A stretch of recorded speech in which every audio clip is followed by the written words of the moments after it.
नमस्कार, जय हिंद दोस्तों। हम लोग समसामयिकी करंट अफेयर्स का अध्ययन कर रहे थे और फरवरी माह का क्रॉनिकल पढ़ रहे थे, जिसके अंतर्गत आज का जो टॉपिक होने जा रहा है वह है विज्ञान और प्रौद्योगिकी। विज्ञान और प्रौद्योगिकी एक बहुत ही महत्वपूर्ण टॉपिक है और जो साइंस सेगमेंट में प्रश्न आते हैं, बहुत सारे प्रश्न करंट अफेयर्स के फॉर्म में आते हैं जो आपको यहाँ से मिल जाएंगे।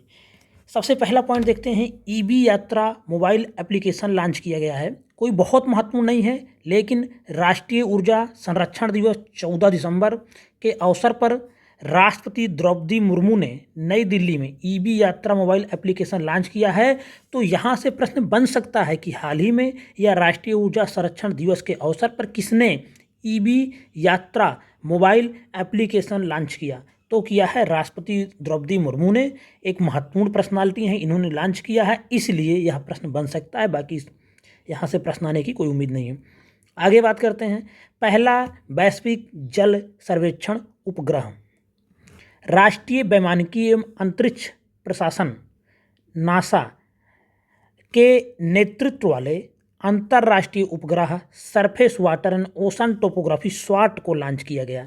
National Aeronautics and Space Administration, जिसको हम लोग नासा कहते हैं, के नेतृत्व वाले अंतर्राष्ट्रीय उपग्रह surface water and ocean topography स्वाट को लॉन्च किया गया है। अगर प्रश्न आ जाए कि स्वाट को किसने लॉन्च किया है, तो नासा ने लॉन्च किया है। इसे स्पेस एक्स फाल्कन 9 रॉकेट द्वारा दक्षिणी कैलिफोर्निया से लॉन्च किया गया है।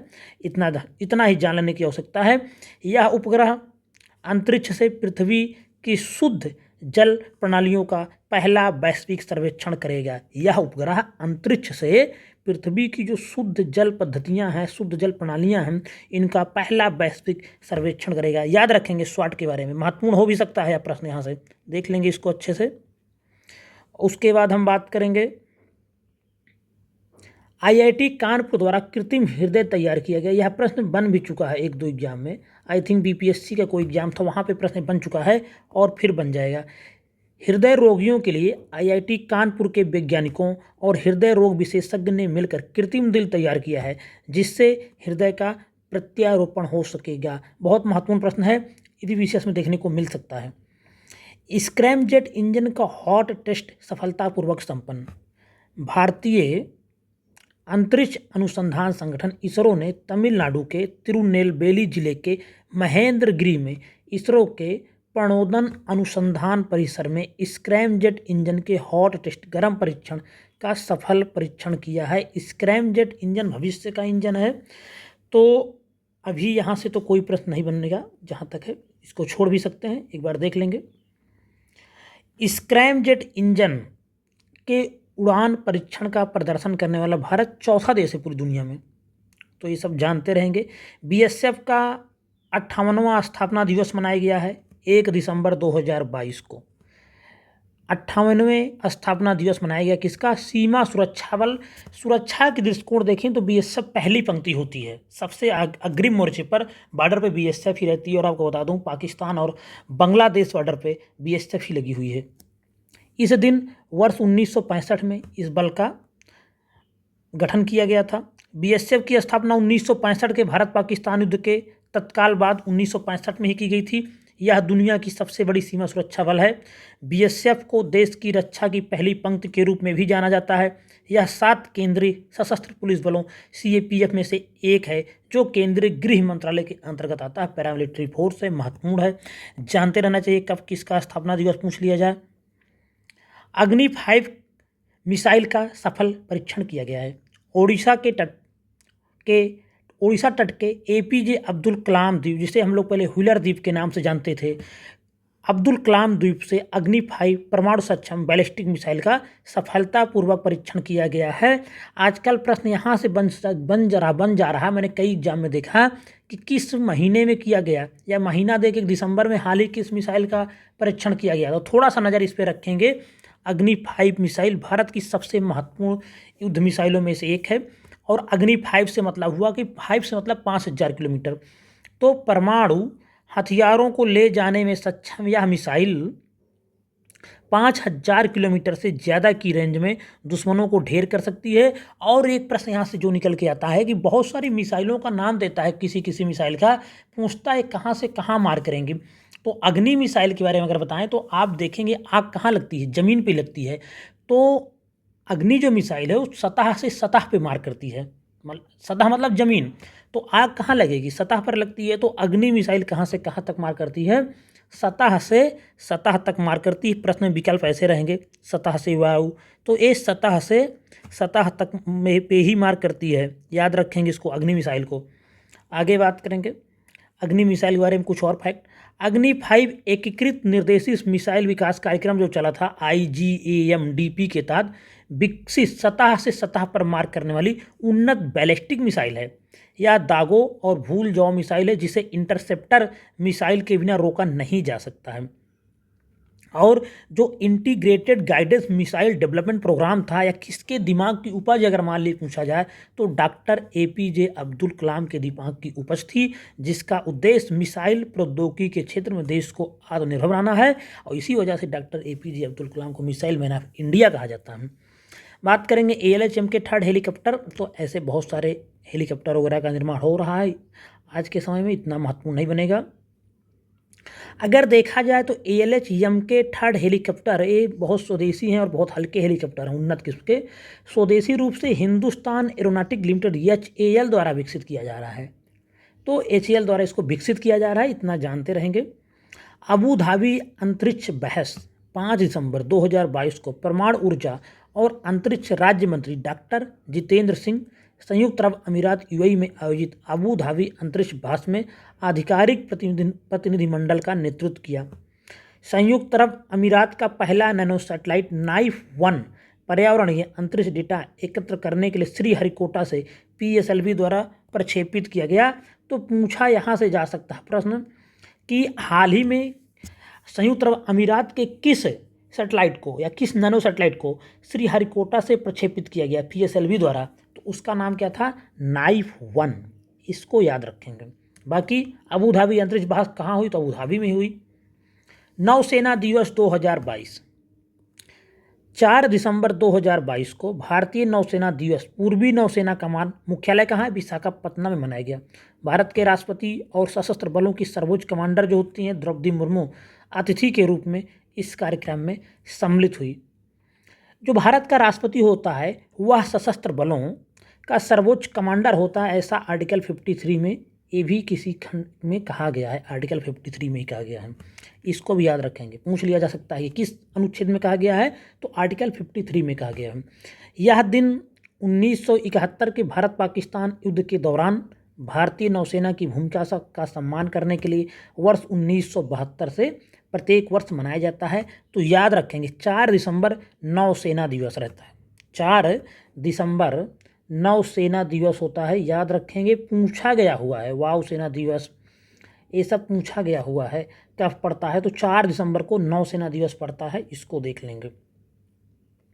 अगर हम भारतीय नौसेना की स्थापना की बात करें तो आज़ादी के बाद 26 जनवरी 1950 को इसकी स्थापना हुई थी, यह भी याद रखेंगे। पहली बार नौसेना दिवस अगर देखा जाए तो ये सब कोई बकवास, इतना छोड़ देंगे, सिर्फ इतना देखेंगे कि भारतीय नौसेना की स्थापना 26 जनवरी 1950 को हुई थी। आगे बात करेंगे वर्चुअल ड्रोन ई-लर्निंग प्लेटफार्म। सूचना और प्रसारण मंत्री हैं अनुराग सिंह ठाकुर द्वारा चेन्नई के अग्नि कॉलेज ऑफ टेक्नोलॉजी में वर्चुअल ड्रोन ई-लर्निंग प्लेटफार्म का उद्घाटन हुआ।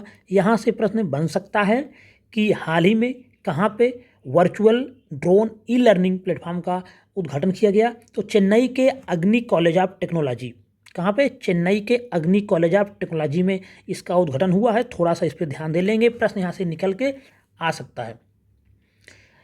और देखिए बहुत सारी चीज़ें हम लोग इसको छोड़ देते हैं, और आपको यहाँ पे पढ़ने का सबसे अधिक फ़ायदा, देखिए मंथली मैगजीन तो हम सभी से कहेंगे कि सब फॉलो करें, क्योंकि जब भी एग्ज़ाम का लास्ट में कोई भी ईयरली बुक आती जाए, ई दृष्टि हो, घटना सार हो, आप उसको एक बार पढ़ने का आपके पास मौका होता है। 20 दिन पहले आती है, कितना भी आप पढ़ेंगे, बहुत मेहनत कर देंगे, सब छोड़ के 2 बार पढ़ लेंगे, लेकिन जब आप एग्ज़ाम में जाते हैं तो निगेटिव मार्किंग इसी वजह से आपका निगेटिव होता है। लेकिन जब आप मंथली पढ़ेंगे तो बहुत सारे जो राष्ट्रीय अंतर्राष्ट्रीय विज्ञान, खेल जगत, सारे मंथली आप पढ़े रहेंगे, वही चीज़ों का निचोड़ राष्ट्रीय में आप देखते हैं तो आपका रिवीजन होता, आप पढ़ते नहीं हैं, आपका रिवीजन होता वहाँ पे। इसलिए आप इसको करिए अच्छे से, और जो भी काम की चीज़ें नहीं होती हमने हमेशा उसको छुड़वा रखा और वहाँ से प्रश्न कभी भी नहीं आया है। बात करेंगे यूएई का पहला चंद्रयान राशिद का सफलतापूर्वक प्रक्षेपण किया गया है। संयुक्त अरब अमीरात यूएई ने अपने पहले चंद्रयान राशिद का सफलतापूर्वक प्रक्षेपण किया। अरब निर्मित चंद्र अंतरिक्षयान को स्पेसएक्स फाल्कन 9 रॉकेट से फ्लोरिडा के cap Canaveral space force station से सफलतापूर्वक लॉन्च किया गया। ये प्रश्न बहुत महत्वपूर्ण है। और अभी नाइफ 1 का हमने जिक्र किया ही था, नैनो सैटेलाइट जो कि पीएसएलवी द्वारा श्रीहरिकोटा से प्रक्षेपित किया गया था, वह भी यूएई का ही था। और अभी देखिए यूएई का पहला चंद्रयान राशिद का भी सफलतापूर्वक प्रक्षेपित किया गया है। तो यह प्रश्न बहुत महत्वपूर्ण है, यहाँ से प्रश्न आपको देखने को 100% मिल सकता और मिला भी है। उसके बाद हम देखेंगे यदि इसकी लैंडिंग सफल होती है तो हाकुतो आर चंद्रमा पर नियंत्रित लैंडिंग करने वाला पहला व्यावसायिक अंतरिक्ष यान भी बन जाएगा। यदि इसकी लैंडिंग सफल होती है तो हाकुतो आर चंद्रमा पर नियंत्रित लैंडिंग करने वाला पहला व्यावसायिक अंतरिक्ष यान हो जाएगा। हाकुतो आर एक यान था, इसी से किया गया है, तो इसको भी याद रखेंगे।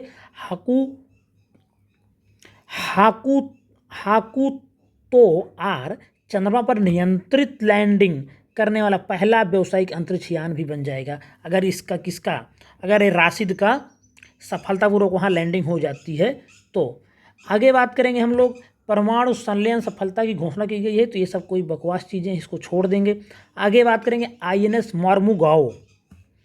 रक्षा मंत्री राजनाथ सिंह द्वारा stealth guided missile destroyer P-15B वर्ग के दूसरे युद्धपोत भारतीय नौसेना जहाज आईएनएस मार्मुगाओ को मुंबई में नौसेना डॉकयार्ड में कमीशन किया गया है। याद रखेंगे प्रोजेक्ट AP से प्रोजेक्ट है, प्रोजेक्ट 15B किससे संबंधित है तो युद्धपोत निर्माण से संबंधित है, जिसका दूसरा बना दिया गया है मार्मुगाओ, आईएनएस मार्मुगाओ। इसका उद्देश्य भारत को स्वदेशी जहाज निर्माण का केंद्र बनाना। बात करते हैं प्रोजेक्ट P-15B। प्रोजेक्ट 15B क्या है तो प्रोजेक्ट 15B विध्वंसक, बेहतर उत्तरजीविता, समुद्री रखरखाव और गतिशीलता के लिए नई डिजाइन अवधारणाओं को शामिल करता है। इसमें बेहतर स्टील्थ भी अर्जित किया गया है, जिससे जहाज़ों का पता लगाना मुश्किल हो जाता है। तो विध्वंसक पोत बनाने के लिए प्रोजेक्ट 15B चलाया जा रहा है। बात करेंगे अगर हम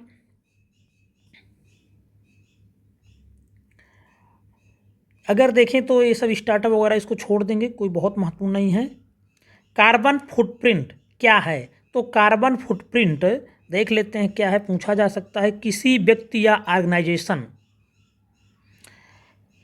द्वारा उत्पादित कार्बन डाइऑक्साइड CO2 उत्सर्जन की कुल मात्रा को संदर्भित करता है। कार्बन फुटप्रिंट क्या है कि कार्बन फुटप्रिंट किसी व्यक्ति या संस्था द्वारा उत्पादित कार्बन डाइऑक्साइड उत्सर्जन की कुल मात्रा को संदर्भित करता है। इसमें जीवाश्म ईंधन, हीटिंग, ट्रांसपोर्टेशन और इलेक्ट्रिक कंज्यूमर गुड्स शामिल है। बात करेंगे पहली 3D printed house dwelling unit ग्राउंड+1 कॉन्फ़िगरेशन के साथ इसका उद्घाटन किया गया। पहला 3D printing house dwelling unit भारतीय नौसेना ने 28 दिसंबर 2022 को अहमदाबाद कैंट में सैनिकों के लिए अपनी पहली 3D printed house dwelling unit ग्राउंड+1 का 1 कॉन्फ़िगरेशन के साथ उद्घाटन किया है। कहाँ पे? अहमदाबाद कैंट में। इसको याद रखेंगे, क्या चीज़ है? पहला 3D printed house dwelling unit ग्राउंड+1 कॉन्फ़िगरेशन के साथ कहाँ हुआ? अहमदाबाद में। तो यह भी महत्वपूर्ण हो सकता है कि पहला 3D printed house dwelling unit कहाँ उद्घाटन हुआ, कहाँ बनाई गई? अहमदाबाद में। आगे हम लोग बात करते हैं भारतीय विज्ञान संस्थान ISC के बारे में बात करते हैं। तो भारतीय विज्ञान संस्थान ISC बेंगलुरु विज्ञान 20 के लिए सचिवालय के रूप में कार्य करेगा, जो G20 के हिस्से के रूप में स्थापित एक कार्यकारी समूह है, जिसकी अध्यक्षता भारत 2023 में कर रहा है। तो जैसे G20 होता है उसे साइंस 20 होगा। भारतीय विज्ञान संस्थान इसके लिए सचिवालय के रूप में काम करेगा। यहाँ से प्रश्न आपको देखने को मिल सकता है, पूछा जा सकता है कि S20 के लिए 2023 में कौन सचिवालय के रूप में काम करेगा, कौन सा संस्थान करेगा? तो भारतीय विज्ञान संस्थान ISC बेंगलुरु करेगा। इसकी थीम होगी नवोन्मेषी और सतत विकास के लिए विघटनकारी विज्ञान। याद रखेंगे, इसको महत्वपूर्ण हो सकता है। अगर हम विज्ञान 20 के बारे में बात करें तो 2017 में इसको स्थापित किया गया। विज्ञान 20 जिसे S20 कहते हैं, G20 के सबसे नए समूहों में से एक है। आगे बात करते हैं, S20 शिखर सम्मेलन प्रतिवर्ष आयोजित किया जाता है या आमतौर पर संबंधित G20 शिखर सम्मेलन से पहले ही आयोजित किया जाता है। देख लेंगे, महत्वपूर्ण हो सकता है। कौन उसका सचिवालय के रूप में काम करेगा? ISC बेंगलोर। भारत की मानव युक्त अंतरिक्ष उड़ान गगनयान 2024 में लॉन्च की जाएगी। भारत के पहले मानव अंतरिक्ष उड़ान मिशन गगनयान को 2024 की चौथी तिमाही में लॉन्च किया जाएगा, ऐसा अनुमान लगाया गया है। तो इस पर नज़र बना के रखेंगे, महत्वपूर्ण हो सकता है, लेकिन अभी के लिए कोई बहुत महत्वपूर्ण नहीं है। 2024 में लॉन्च किया जाएगा, अभी इसका कोई फिक्स नहीं है, उम्मीद की जा रही है। साइंस का यह वीडियो यहीं पे समाप्त हो रहा है। वीडियो अगर आपको पसंद आया है तो लाइक ज़रूर करें और चैनल से जुड़ें, सब्सक्राइब करें, चैनल को लगातार देखते रहें। बहुत अच्छे करंट अफेयर्स आपको बताए जा रहे हैं। आप जब UPSC प्री 14 मई को देखे निकलेंगे तब आपको बहुत समझ में आएगा कि कितना ये फायदेमंद आपके लिए रहा। धन्यवाद।